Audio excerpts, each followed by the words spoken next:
thing that I tell everybody is it's a lot like musicals. So in a musical, um, part of the way that I've always thought about it and the way that it's been taught to me is that the emotions are so heightened and they get to such a heightened point that words no longer sufficient to encapsulate what is going on. It can only be sung because the emotions are so heightened.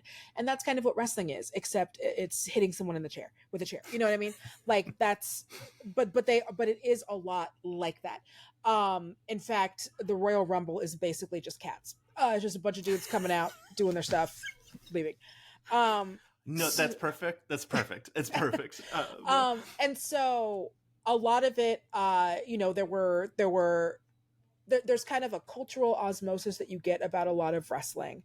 Characters that we're all kind of like pretty familiar with, kind of these like huge archetypes that we all kind of know. Like a macho man has kind of become a real big archetype of a wrestler, and then also because Brennan put in that element of shine where the audience, because that was another thing I said, like people joke around, but we all joke around about like New York is really the fifth character when people talk about TV shows or things that are in New York, and it's like New York's really one of the characters.